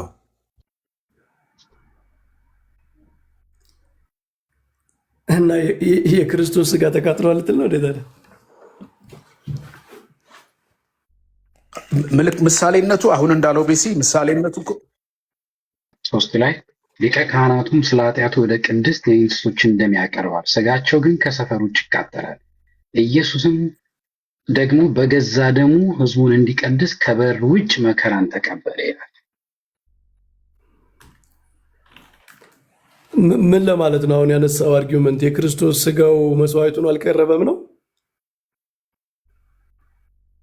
ቀርቧል። ስለ ቅድስተ ቅዱሳኑ ስርዓት ነው እሱ እያወራ ያለው፣ እሱን ለመደገፍ ነው። ዊች ሚንስ አልታሩ ላይ አይደለም መስዋዕቱ ስጋው እናንተ ነው የሚደረገው፣ እናንተ እዛ ላይ ነው የሚፈተፈተው እንደምትሉት የቤተ በብሉይ ኪዳን በዓመት አንድ ጊዜ አንድ ነገር በዓመት አንድ ጊዜ ሊቀ ካህኑ የራሱንና የሕዝቡን ኃጢአት ያስተሰሪ ዘንድ ምንድን ነው የሚያደርገው? ይዞ ወደ ቅድስተ ቅዱሳኑ ይገባል። ደሙን ነው ይዞ የሚገባው። ስጋውን ግን ይዞት አይገባም። ወደ አልታር ወደ ታቦቱ ወደዛ ወደ ሁለቱ ክሪቡሎች ወዳሉበት ይዞት አይገባም። ደሙን ነው ወዳሉበት ይዞት አይገባም። ደሙን ነው ወስዶ የሚረጨው። ክርስቶስ እናንተ ግን ታቦቱም ሁሉም እዛ ላይ ነው የምትሉት፣ የሚፈተፈተውም እዛ ላይ ነው የምትሉት። ክርስቶስ ግን ቆይ አሁን እንግዲህ የብሉይ ኪዳንን እና የአዲስ ኪዳንን ፉልፊልመንቱን ልዩነቱን ማየት ያለበት። ክርስቶስ ግን ደሙን ብቻ ነው ይዞ የገባ ወደ ሰማይ፣ ስጋውን ይዞ አልገባም። ቃሉ ምንድን ነው የሚለው? እሱ ለምሳሌ ላይ አንድ ጥያቄ ልጠይቅ። ኢየሱስ ክርስቶስ በአይሁድ የሌዋውያን ብቻ ነበር አለ ወደ የክህነትን አገልግሎት የሚያደርጉት። እሱ ግን ከሌዊ ዘር አይደለም። ስለዚህ በማን የክህነት ስልጣን ነው ያንን ያደረገው ቢባል የዕብራውያን ጸሐፊ በመልከ ጸዴቅ ክህነት እሱ የዘላለም ካህን ነው ይላል። ስለዚህ ዳግመኛ እንዲያውም መስዋዕት አይፈስም፣ ከእንግዲህ በኋላ ኃጢአትን አታድርጉ፣ ዳግመኛ የሚሰዋ ደም የለምና ይላል። ምክንያቱም አንድ ጊዜ አድርጎ እሱ ወደ ክርስቲያኑ ገብቷል። እንዲያውም እናንተም ካህናት ናችሁ፣ ስለዚህ እናንተም ወደ ቅድስተ ቅዱሳኑ የመግባት ድፍረት አላችሁ ይላል። ስለዚህ ሁላችንም ወደ እግዚአብሔር መገኛው እስከገባን በፊት የነበረው የቤተ መቅደሱ አገልግሎት ቀርቷል ማለት ነው። ምክንያቱም ያለፈውን ሽሯልና ብሎ ስለሚናገር ቃሉ ራሱ። ስለዚህ ሁላችንም እንዲያውም ካህናት እንደሆንን ራሱ የዕብራውያን ጸሐፊ ይናገራል። እነሱ ግን ሞት ስለከለከላቸው በየዓመቱ ያኛው ሲሞት ሌላ ይተካል፣ እሱ ግን የዘላለም ካህን ነው ብሎ ይከራከራል። የዕብራዊ ጸሐፊ ለዕብራውያን ሲነግራቸው ማለት ነው፣ ይህንን መልስ ሲመልስላቸው። ስለዚህ ይህ ስርዓት ካለ እኛም ደግሞ መጋረጃው ተከፍቶ ወደ ውስጥ መግባት ካለልን እና በታቦቱ ላይ ያርፍ የነበረው የእግዚአብሔር መንፈስ አሁን ደግሞ በልባችን ካደረ ታዲያ ለምንድን ነው የክርስቶስ ስጋና ደም ከመታሰቢያነት ያለፈ ነገር ሊሆን የሚችል? እኛ መታሰቢያ ነው ብለን አናምንም። የክርስቶስ ስጋና ደም ከእውነት የክርስቶስ ስጋና ደም ነው ብለን ነው የምናምነው።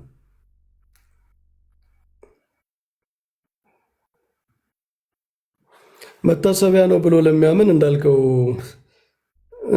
በዚህን ደረጃ የአልታር የታቦት ጉዳይ ብዙ አሳስቦት በአዲስ ኪዳን ላይናገር ይችላል። የክርስቶስ አማናዊ ስጋና ደም በእውነት የክርስቶስ ስጋና ደም ነው ብሎ ላመነ ሰው ግን ኦልሬዲ ፊዚካሊ ስፒሪቹዋላይዝ ማድረግ አችልም አሁን ማለት ነው።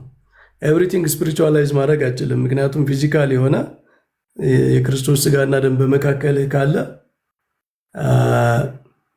በቃ ኤቭሪቲንግ ስፒሪቹዋላይዝ አድርገህ ወደ ሰማይ ብቻ ጠቅልለህ አትልቅም።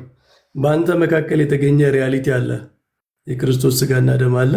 የክርስቶስ ስጋና ደም ካለ ክህነቱ መሰዊያውም አብሮ ይመጣል ማለት ነው።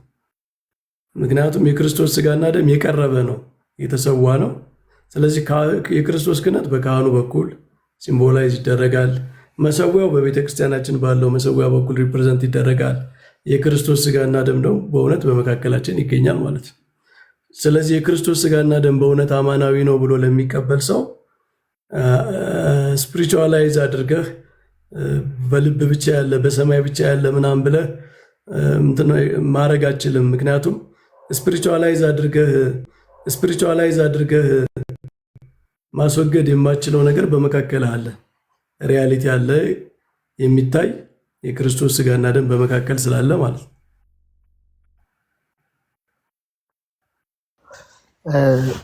ስለዚህ መመሪ ሚስ ኮት ካረኮት በስተቀር ብሉይ ኪዳን ላይ ያለው ስርዓት ለምሳሌ እናንተ ታቦት ብላችሁ የታቦት ነገር ውስጥ ይቀጥላል ስትሉ ኮንቲኒየስ ነው ስትሉ የክህነቱም አገልግሎት አለ፣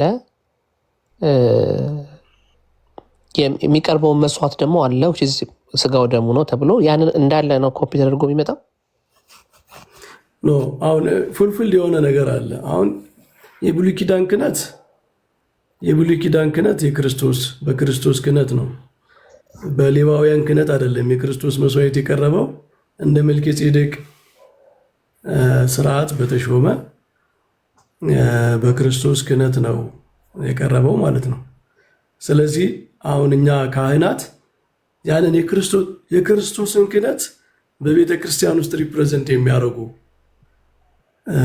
የሚያሳዩ ናቸው እንጂ ማለት ክርስቶስ አሁን እኛ ስጋውና ደሙን የሚሰጠን ክርስቶስ ነው ብለን ነው የምናምነው።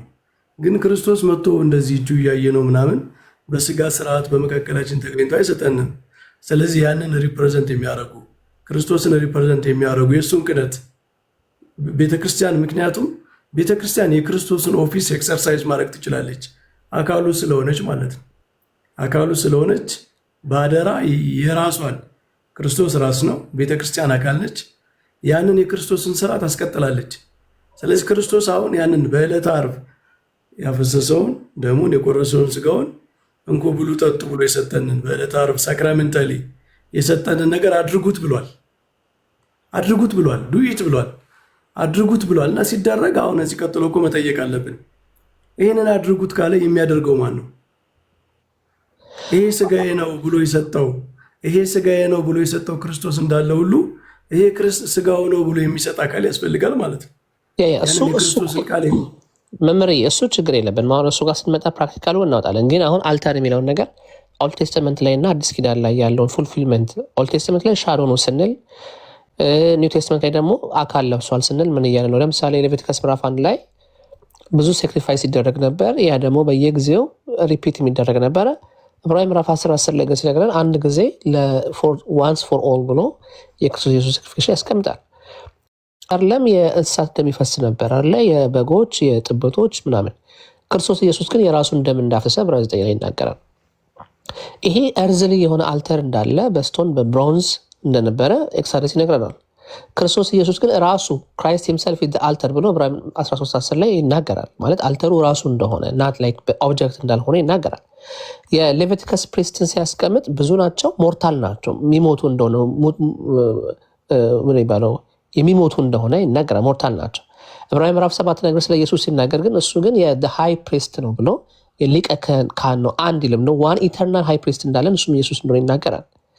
ሌላው ይሄ አቶንመንት ስራው በየቀኑ የሚሰራ እንደሆነ ይናገራል። ዕብራውያን 9 ግን የሚነግረን አይ አንዴ ነው ዋንስ ፎር ኦል አቶንመንት ብሎ ያስቀምጥልናል። ሶ ሳክሪፋይስ ለምሳሌ በዚህ በኦልድ ቴስትመንት ላይ ኃጢአትን ሪሜምበር ለማድረግ ነው አይደል? ዕብራውያን 13 ሲነግረን 14 ላይ ግን ሲነግረን አዲስ ኪዳኑ አገልግሎት የኃጢአት ስርየት ያለበት ነው ብሎ ያስቀምጥልናል። በብሉይ ኪዳን ላይ በእጅ የተሰራ ታቦት አለ፣ ምንድነው ቴምፕል አለ። በአዲስ ኪዳን ግን ሄቨንሊ የሆነ ሳንክቹሪ እንደሆነ እናውቃለን። ይሄ የኦልድ ቴስትመንቱ አገልግሎት ወይም ደግሞ የአልተሩ አገልግሎት ከወርሽፕ ጋር ታይድ ያደረገ እንደሆነ እናውቃለን አይደል? ዲቶርኖሚ ምዕራፍ 12 ላይ እንደዛ አድርጎ ያስቀምጣል። አዲስ ኪዳን ላይ ግን ስንመጣ ወርሽፕ የሚደረገው በመንፈስና በእውነት እንደሆነ ይናገራል። እሱ ብቻ አይደለም፣ ኢቨን ህጉ ራሱ የተጻፈው በልባችን እንደሆነ ይናገራል ዕብራውያን ምዕራፍ 8-10 ላይ።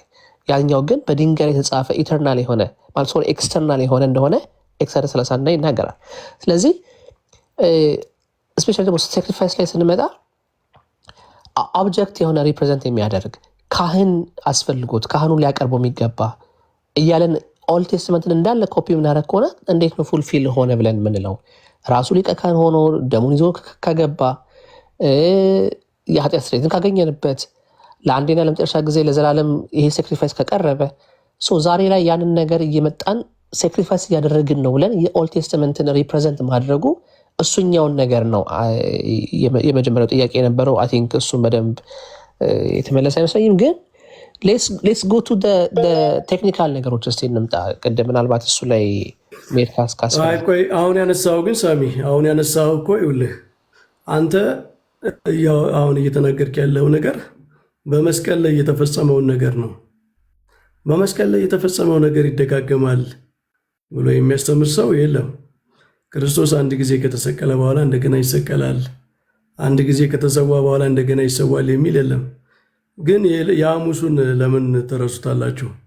ጌታችን እኮ በዕለተ ሐሙስ የመስቀሉን ነገር ሳክራመንታሊ ሪፕሬዘንት ካደረገ በኋላ በሚስጥረ ቁርባን ስለ እናንተ የሚፈሰው ስጋዬ የሚፈሰው ደሜ ስለ እናንተ የሚቆረሰው ስጋዬ ይህ ነው የአዲስ ኪዳን ብሎ በመስቀል ላይ የተፈጸመውን የመስዋዕት ስርዓት ሪፕሬዘንት አድርጎበት ካለ በኋላ አንድ ጊዜ ፈጽማችሁ አንድ ጊዜ የሚደጋገም አይደለም ያለው፣ ስር አድርጉት ነው ያለው።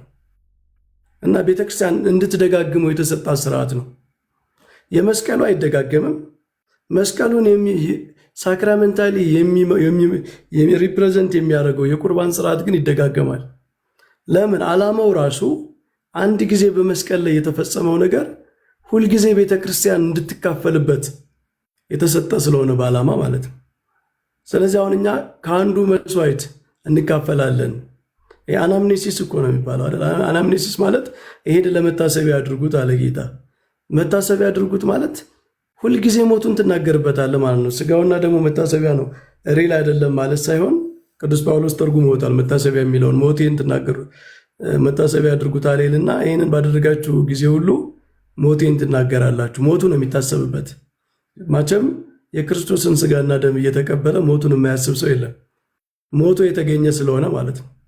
ስለዚህ ጌታ ይህንን አድርጉት ደጋግማችሁ አድርጉት ያለውን ነገርስ እሱ ነው። እና ካህናት ምናምን ደግሞ ያልከው ግን እሱ መመሪ ግን እሱን አሁን ጥሩ መጡልኝ። ኢየሱስ ክርስቶስ ሉቃስ 22 ላይ ዶዴስ ወይም ደግሞ ሐዋርያት 12 ላይም ዲቮት ያደርጉ ነበር የሚለውን ቃል ስንመለከት ሪፒትድሊ የሚለውን ሀሳብ ከሜሞሪያል አስፔክት አለ። ሪፒቲሽን ኦፍ ሜሞሪያል ነው ኦፍኮርስ፣ ምክንያቱም ተሰውቶ ያለቀ ነገር ስለሆነ ማለት ነው። አሚን መታዘዝን፣ ፕሮክላሜሽንን፣ ኮሚኒየንን በዛ ውስጥ ታንክስጊቪንግ እናነሳለን፣ ግን አቶንመንትን አናነሳም። አሁን ጥያቄ የሆነብን እኮ ኦልድ ቴስትመንት ላይ እንደዛ አልነበርም፣ ኦቢዲየንት አልነበርም። ኦልድ ቴስትመንት ላይ ፕሮክላሜሽን አልነበርም። ኦልድ ቴስትመንት ላይ ኮሚኒየንም አልነበርም፣ ታንክስጊቪንግም አልነበርም። ለኃጢአት የሚደረግ ስርየት ነው ማለት ሳክሪፊኬሽን ሁሉ ጊዜ ይደረጋል፣ በየቀኑ በአመት አንድ ጊዜ ደግሞ ዮም ኪፐር። እዚህ ግን ኢየሱስ እየነገረ ያለው ስፔሻሊ ሐሙስ ዕለት እያመለከተን ያለው አይደለ? ሳሚ እዚህ ጋር ላስተካክልህ። ኦልድ ቴስታመንትም ላይ እንደዚ አይነት ነገር ነበረ። ለምሳሌ የፋሲካ በዓል በየአመቱ ያከብሩ ነበር አይደል? ደጋግመው። የፋሲካው በግ እኮ ግን አንድ ጊዜ ብቻ ነው የተሰወው። ያንን የሚያስቡበትን ስርዓት ግን በየአመቱ ይደጋግሙት ነበረ።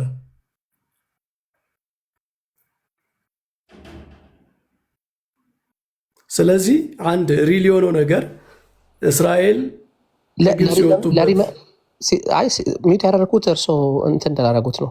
ለሪመምበረንስ ነበረ ኦልድ ቴስትመንት ላይ ያለው አልተር ሜንሊ ፎር ሪመምበረንስ ነው ወይስ ፕራይመሪሊ ሪል ሳክሪፋይስ ነው?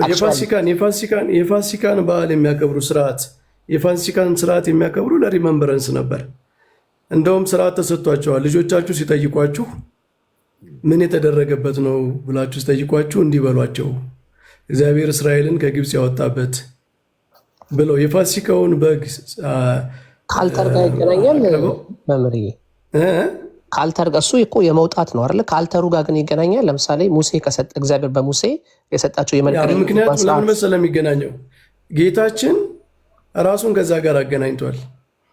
ስፔሲፊካሊ ቀን መርጦ ጌታችን የቅዱስ ቁርባንን ስርዓት የሰራው የፋሲካ ስርዓት በሚደረግበት ቀን ነው አይደለ? አዎ ባኬን ፎርዝ እናደርግ። እሺ አዎ ፓስኦቨርማ ያ ሜን ፋንክሽኑ ሪመምበራንስ ነው፣ ሜሞሪያል ነው። ግን ፓስኦቨር ሜሞሪያል ነው። ግን ልዩነቱ ምንድን ነው? አሁን እስራኤል ድርጊቱን ነው ሪመምበራንሱ እንጂ በግ ተሰውቶ ምንድነው በግ አቅርብ መጀመሪያ በበግ ደም ነው የዳኑት። አሁንም የሚያሩት በግ ነው አይደል በፋሲካ።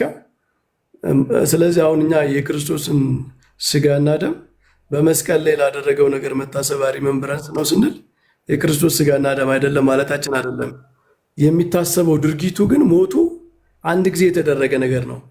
አንድ ጊዜ የተደረገን ነገር ስለማስደጋግመው ታስበዋለህ። የክርስቶስ ሞቱ የመስቀል ሞቱ አንድ ጊዜ የተደረገ ስለሆነ ማድረግ የሚቻለው ማሰብ ነው። ስናስበው ግን የክርስቶስን ስጋና ደም እየተካፈልን ነው የምናስበው። ይገባኛል እኮ አሁን ይቅርታ ወገንታት እስከያዝኩኝ እለቃለሁ። የመጨረሻ ነው። ኦልድ ቴስትመንት ላይ ያለው ባይዘው 20 ደቂቃ ነው የሚኖረና 15 ሰዓት ተኩል እወጣለሁ። እኔ 3 ደቂቃ ተጠቀምና የቀረውን ሌሎች ወንድሞች ይጠቀማሉ። 2 ሰዓት ተወያየናል።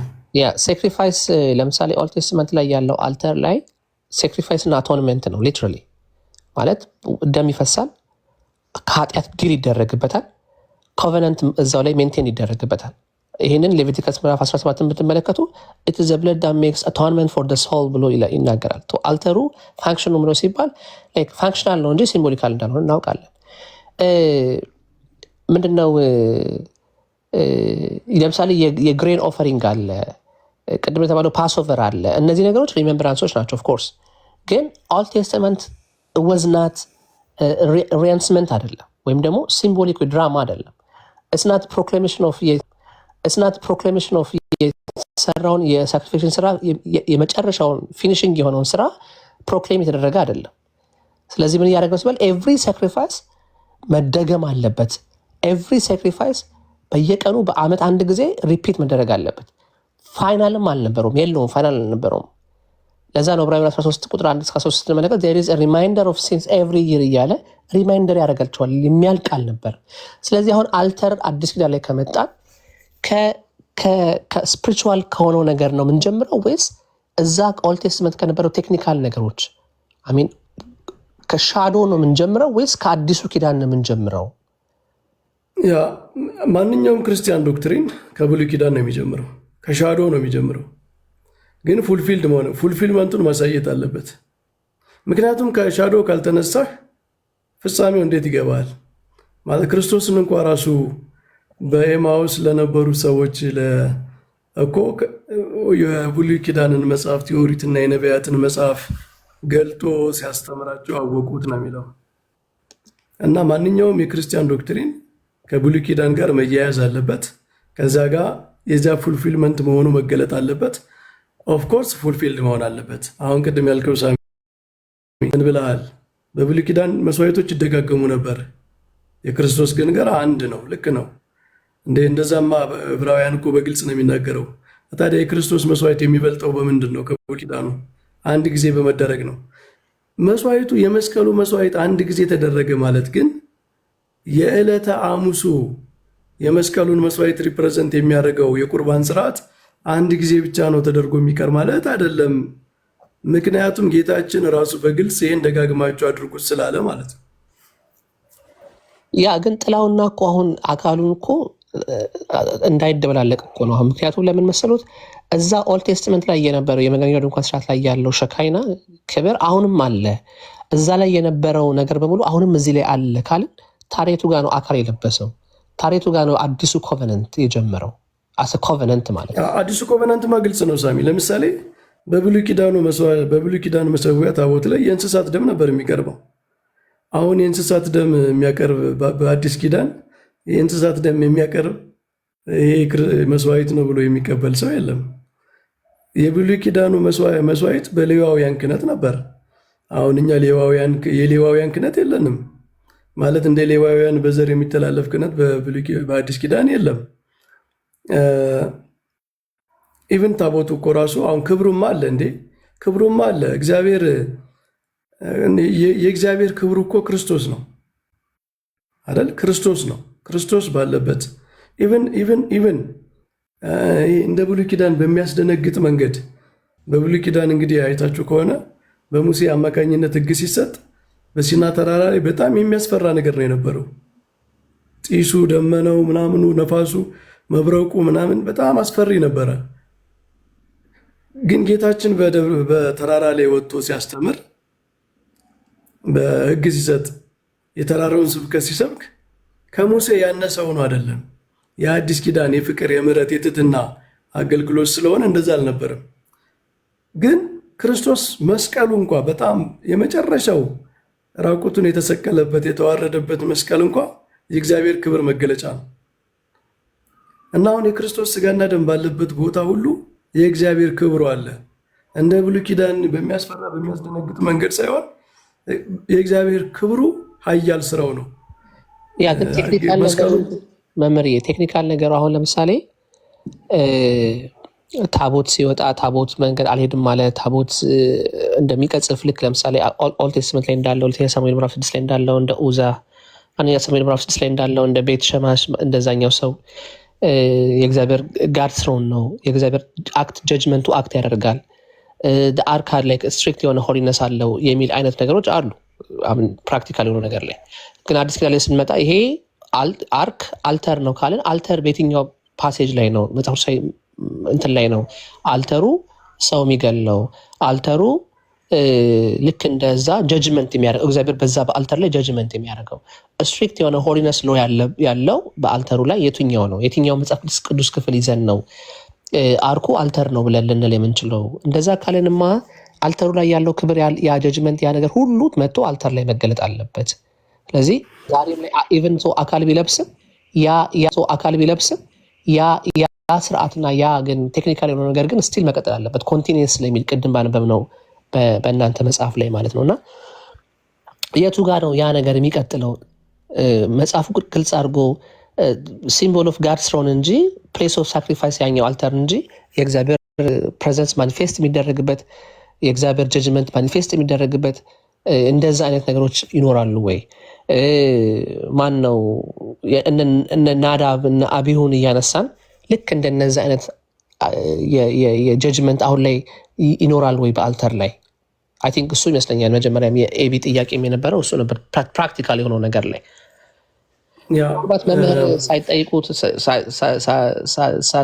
ማለት ሳልጠይቃቸው እንዳናልፍ የምትሉት ጥያቄ ካለ ከሜዳቸው ፊት አንድ ላይ ሰብሰብ አድርገው ሰመራይዝ ሲያደርጉ እንዲመልሱ ይህንን መልሼ ሳሚ ጊዜም ስለሌላችሁ መምህር በረከት የለው ምን ሌላም ጊዜ ስለምንገናኝ ምንም ችግር የለውም። እስካሁን የተወያየ ነውም ብዙ ነገር ነው።